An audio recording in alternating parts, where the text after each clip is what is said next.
For over 3 centuries, the American landscape was defined by the lines of control. In New York, the King's Highway began as the ancient pathway Mekawaniunk. By 1704, it was formally designated to honor King Charles II, establishing a rigid infrastructure of colonial sovereignty. This gridding of America was a point of absolute control where the landscape was forced to conform to the road.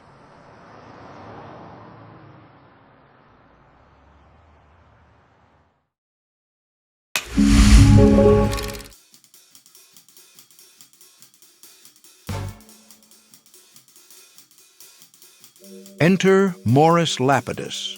He began his career in New York as a retail designer, where he revolutionized storefronts with curved glass and hidden lighting to better display merchandise.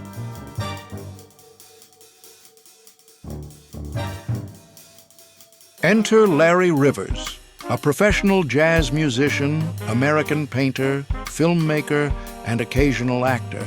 He's been aptly referred to as a Renaissance man, but perhaps he's most often recognized and ironically at times equally underappreciated as one of, if not the key founding fathers of pop art. Critics have often accused Rivers of stealing the spotlight from his own work, but Rivers considered it more of a way to authenticate his work, because his work could not be authenticated by any particular ism. It's true, Rivers' work wasn't pop, and it wasn't abstract expressionism. It was more of an ongoing dialogue with art and ideas, an expansive bridge between 2 significant art movements.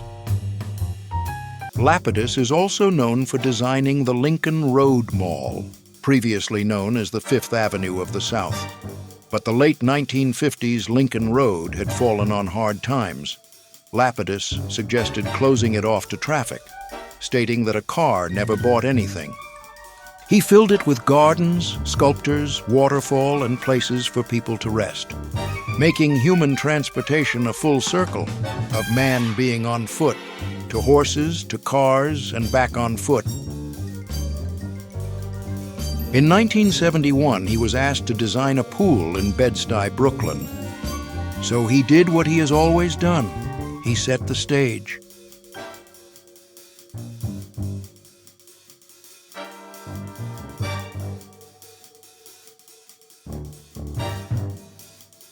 With vibrant color and a pyramid, he gave them dignity and made the people the royals.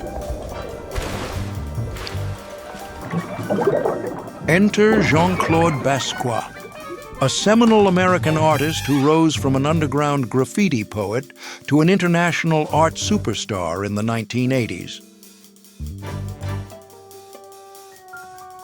He focused on suggestive dichotomies such as wealth versus poverty and integration versus segregation.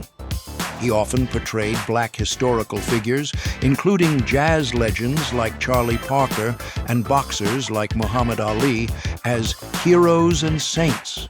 His most famous motif, the 3-pointed crown, was used to elevate his subjects, often Black musicians, athletes, and heroes, to the status of royalty or saints. Speaking of graffiti, Kef, born Simon Röhrlen, a German-born, Berlin-based contemporary artist known for his abstract graffiti style, characterized by intricate flowing lines and harmonious patterns inspired by nature and Buddhism.